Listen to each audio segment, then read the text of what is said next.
What's going on, everybody? Matt the Lumberjack Landlord here with his two good buddies, Zoob, Dion. We all know that they both sit on the angel side of my shoulder, and I have no need for the other side.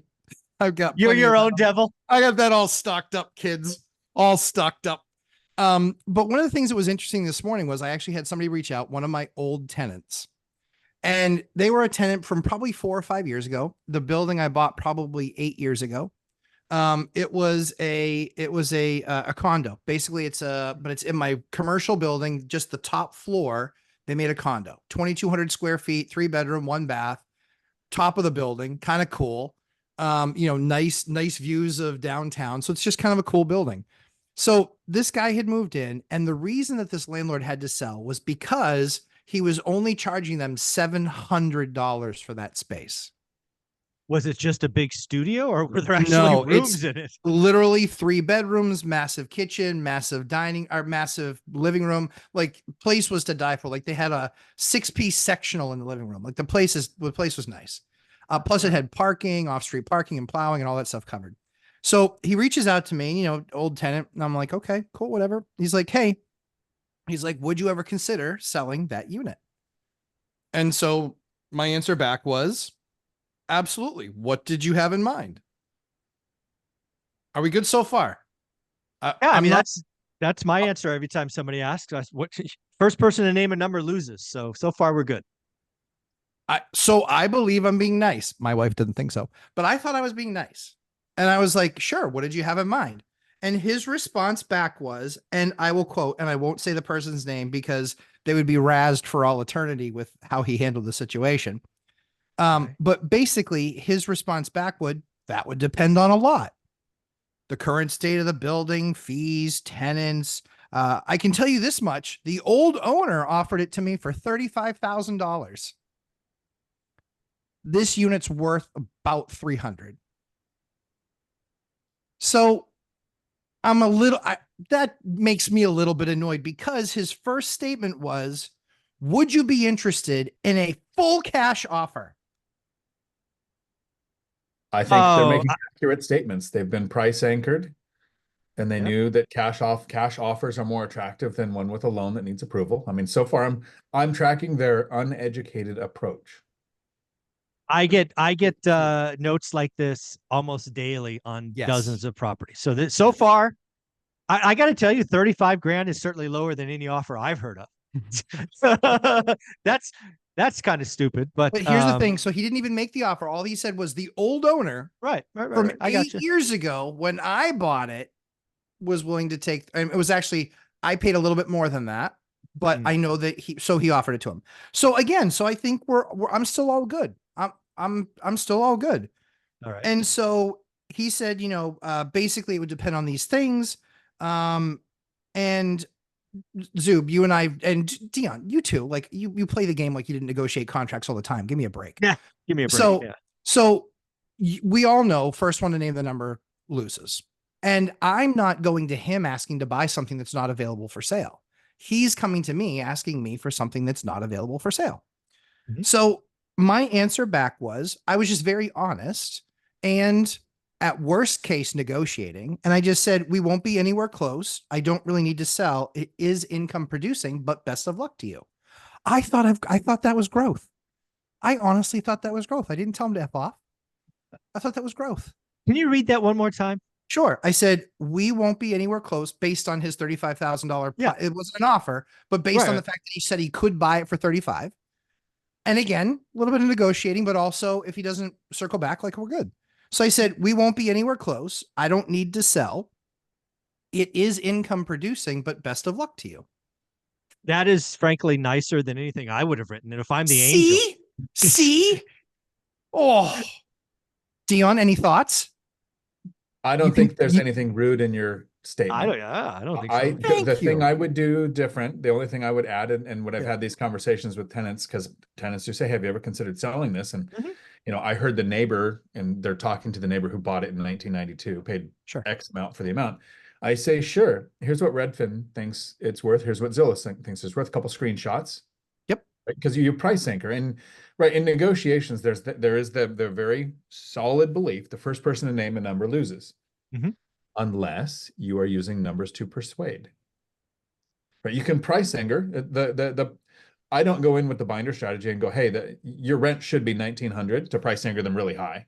I go, here's what the other rents in the area are. So I am using the numbers like the Redfin and Zillow estimated value of your property. You can use in the conversation to set expectations.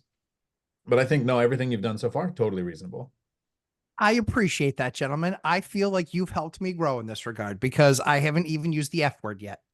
So I think that that's is that coming? Is there something else after that? See, and this is the thing. So the next response that he gave was, what number are you thinking? Oh, now we've gone. Okay. Now I'm upset. Now he's wasting my time and making me angry. And so then he goes, that 35K is all the info I have other than a few other units in the building that were listed and sold in 2016. I bought those too. So he should have just looked up. My name was on them. I bought them. Like if he's looking up, but again, still nice. I came back with, yes, I bought them all. I said, if you go look at the comps for I said, go look at comps for a 3-bedroom condo in Dover. I gave him the guidance. I'm not doing the homework for him. I said, go look at 3-bedroom comps in Dover. And he goes, you purchased the entire building? I'm well aware. Now he's getting snooty. I'm well aware of other 3-bedroom setups in Dover. My brother is a real estate agent. See, I also know after being the property manager that he said the building needs tons of work. I also know after being the property manager for years that it needs a lot of work. So Zoo, go ahead, hit me. I would have disengaged already. Yeah, I just would have. Yeah, see, that's where I have no problem just going, I'm out. I'm done. I just would have said something simply, I'm not selling, and that would have just killed the conversation. I hate going back and forth with idiots, which this guy's clearly a moron or idiot. You pick which one you want to be. I don't care. But I disengage at this point. I'm like, there's no deal here. I mean, you know this in sales, right? Yeah. I hate maybe, right? Yeah. Give me a yes, give me a no. Yes or no. Yep. I hate maybe. This is a maybe. This is all nonsense to me. I would have cut it off. The third time he came back to you, I'd have been like, sorry, not for sale. Bye. Yep. So, yeah. So I'm trying to be nice, still trying to be helpful, even though he's tweaking me a little bit. No, I'm angry. Right. So he tweaked me a little bit. So I'm just kind of like, but you know what? Like, let's just, so again, he came back after that. And so Dion, we're at the point where he's told me he's well aware of what 3-bedroom comps are. His brother's an agent, don't you know? Although I looked him up, I hadn't seen any transactions in like the last 3 years. So probably needs to work on that. But then he also claimed that he was a property manager of the building for a number of years and he knows exactly how much work it needs. But meanwhile, in the first sentence, he actually told me, or the first rebuttal, he said, well, it depends on what work it needs doing. Well, you clearly already know all the work it needs doing because it needs so much work. You just said that. So yeah, so it's like arguing with idiots. I think Zoob's got it right. But Dion, talk to me. He says, I know 3-bedroom 3-bedroom setups, and my brother's in the industry. What are we doing here? What are you doing next? So my brother's not the most tech savvy. Yeah. Okay. Right. He's finally, he's got an iPhone. He can send messages. He sends me the memes that we all saw in 2012. It's great. So when he gets a friend request from a really hot girl on Facebook, he accepts. And when he gets a text message saying your UPS package hasn't been delivered, please click on the link below. And I have to have conversations where I just kind of casually introduce into the topic. Hey, did you know that there's these scams going around where you get this text? To just kind of say, hey, these things happen. And then he's a little safer. How many texts and phone calls do you think you get as a property owner a day that's a VA saying, hey, I want to start a conversation because I've got an interested buyer, right? The error is just like Mike said, don't argue with fools because at a distance, nobody can tell you apart. That engaging past 2 or 3 points, you fell for the playbook of YouTube. Right, Google wholesaling. You had 3 different quotes directly out of their, here's what I'm doing, here's what I've heard, what number are you thinking? All of these are phrases right out of find the owners of properties, You're looking for the person who's in it. And no, so here's the problem, Matt. You think you're having a conversation with somebody where you have a back and forth. Mhm. They've got Yes. 17 text tracks going from this morning Yep. of, hey, I use your property for sale. I would like to do this. And so it's not the conversation that you're thinking. You're not a factor. Your responses don't matter. Right. It's, you guys had your desk book. Mhm. When you're pitching an item and their response is this, page 17. Oh, this is my answer. Okay, go back to page 4. This is my answer, probably notes and updated now compared to what it used to be. But you were just down the rabbit hole because they're thinking at some point, eventually, I'm going to hit the thing that one of these 17 has the birth, death, divorce, job loss, move situation that I'm going to solve their problem. I'm the hero in the story, not for the 16 that I irritated that got to laugh with their friends, but for the one. You're just not the one. You weren't the one. I am so not the one right now. I don't think Ashley thinks I'm the one either, but that's no, it got worse. Yeah, it got worse. Well, I mean, but here's the thing. So this next one, okay, I think this one might be borderline rude. I used his name and I said, as I said, I don't need to sell. I said, I have 52 buildings. I own most of that building. And I said, do you think 2016 pricing has anything to do with the pricing of today? Oh, you're dealing with an idiot. This is yes, but I'm trying to understand because this is somebody that I knew before. And the funny thing was, you were a garbage tenant, dude. You sucked. Like you were still you're giving him time. You're giving him minutes of your life. Yes. This is on you at this point. It's true. Yes. And so then his answer back was shit. Obviously not. But he used the number as a proof point. Then what are we talking about here? So you were interested in my first text and you won't give me a number. His first text was, would you be interested in selling for an all cash number? Everybody, hey moron, everybody's interested in an all cash offer on their property. Everybody, all the time. That's some number. Yeah. I just need to know what the number is. And that's up to you to bring me since I'm not commercially available and I'm not listed. So then he says, my interest is gone already. Oh no. I too outright own multiple businesses and properties, but don't need to try some weird flex. He flexed with his cash offer. But again, I'm just growing through this. And so he then says, have fun with your 52 buildings. And okay, we won't say that's where the conversation ended because it didn't end there, but I did give him one last response. Oh, come on. So, Matt. We could. And I'll keep this clean because we're on Zuber's channel here. Yeah. Exactly. You got to keep it clean. Sales 101. What's the first tactic? Get the other person's head nodding yes. Yes. Kind of like, yes. Would you do this immoral thing for $1 billion? Yeah, maybe. Okay. Well, how about 50? Yes. Like we've determined you're immoral. Yes. Now we're negotiating price. If they get you to say, yes, I would take an all cash offer. Sure. It's worth 3 if somebody offered you 5.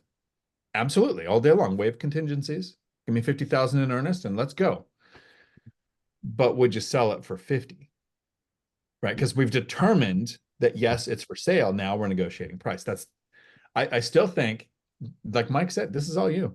100%. I think Ashley's probably in the background if she, it was in this conversation going, oh, just let it go.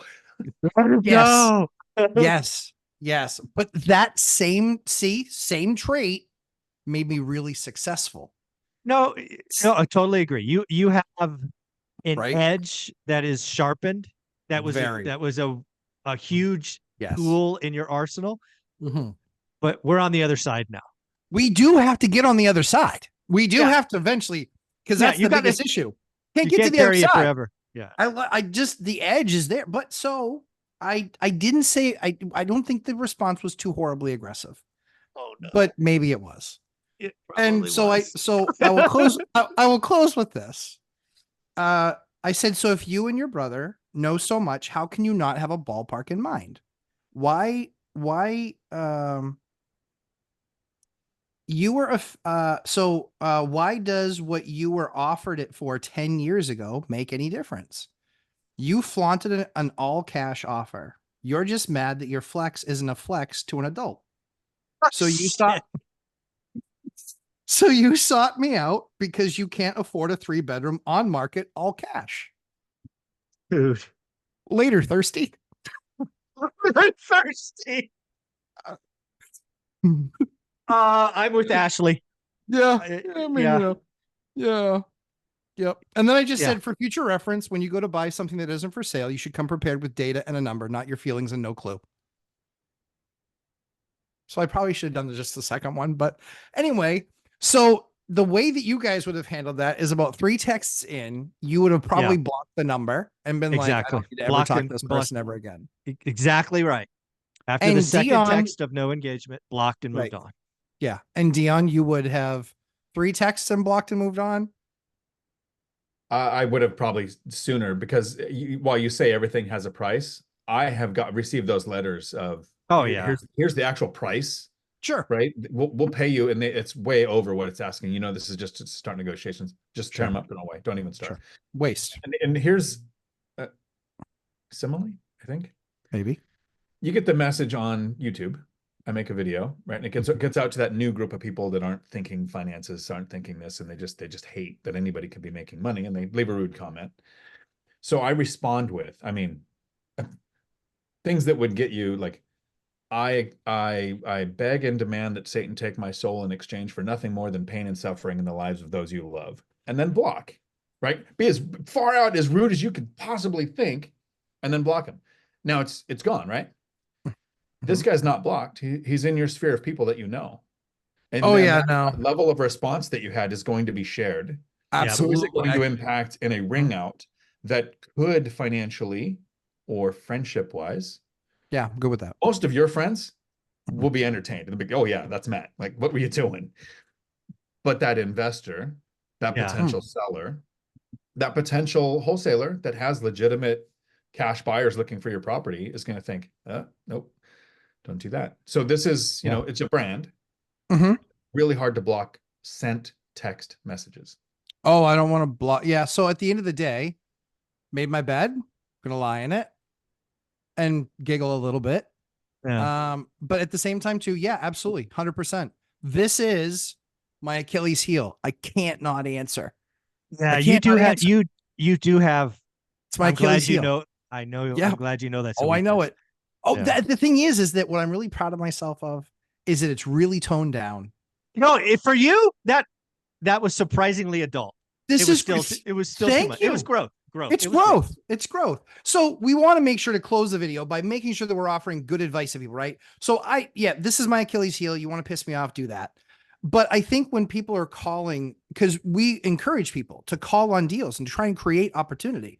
And that's why I wanted to do this video, was because if you've made it this far, hopefully you have, and we made you laugh along the way, and you can laugh at my mistakes. But what I really want to make sure we're teaching people is you do want to be making those touches. You just need to change up what's being said there.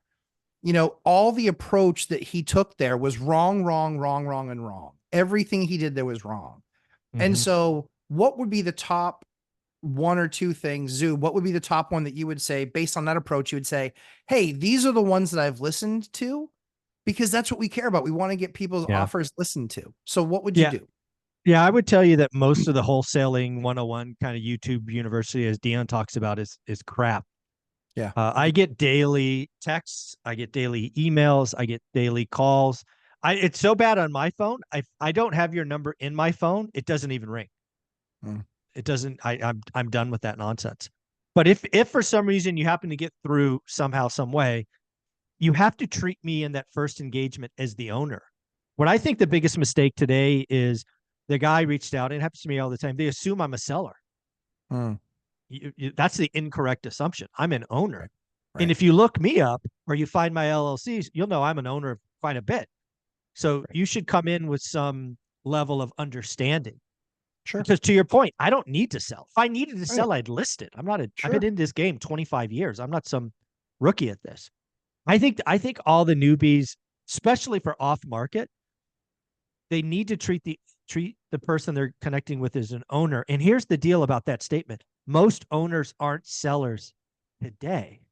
Correct. But if you treat this as a game of building your Rolodex, every month you find 50 new owners, and you do that for a year, you will know 600 owners. And if you follow up once every 6 weeks and just say, hey, you're around, eventually time will come on your side, and that owner will age out or have life experience or something.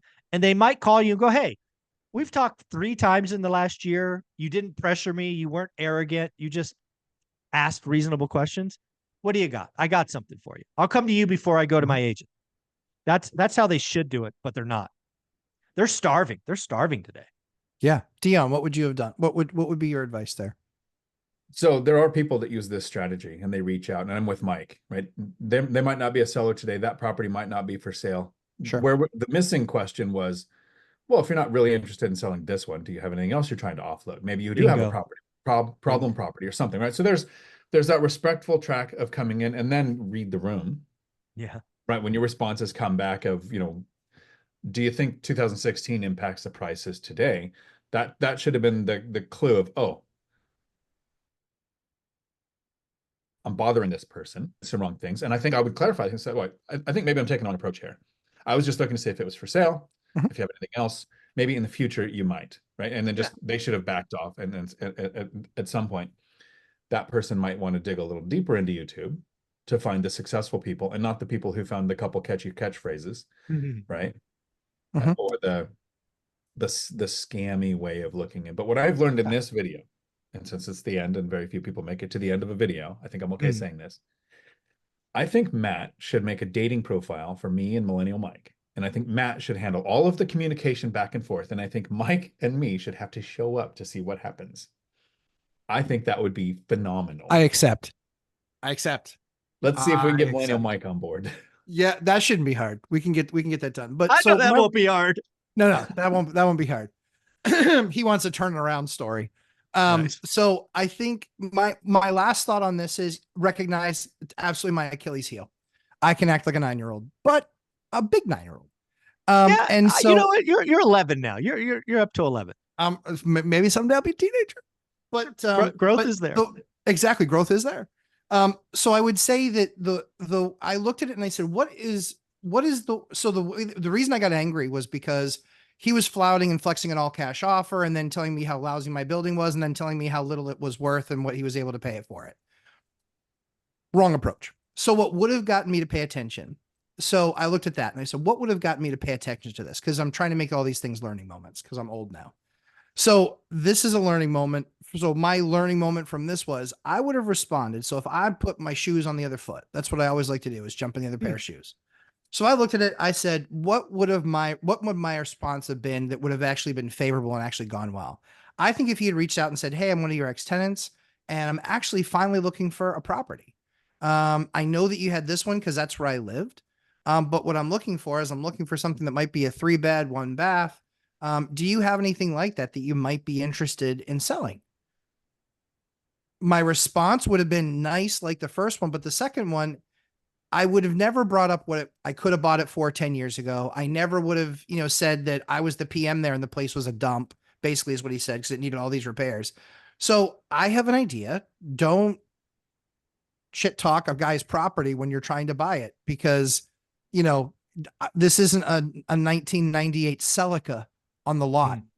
This is a property and an asset. And quite frankly, one that produces donkey choking levels of income. So that's probably the other piece that you should get to. So hopefully this was helpful to everybody. Mike, where can they find you? Because it's one rental at a time. One rental at a time, place to be. Dion? Right here on YouTube, Dion Talk Financial Freedom. I'm leaving some interesting comments and then blocking people. There you go. And Matt, where can they find you? I was going to say he gets out of it because he leaves some really horrible comment and then blocks a person. I'm like, freaking awesome. So Lumberjack Landlord, YouTube and Instagram, and this message is up on Instagram. So you can see it, all the words, you can see it. There you go. Thanks, brother. Thanks, Mike.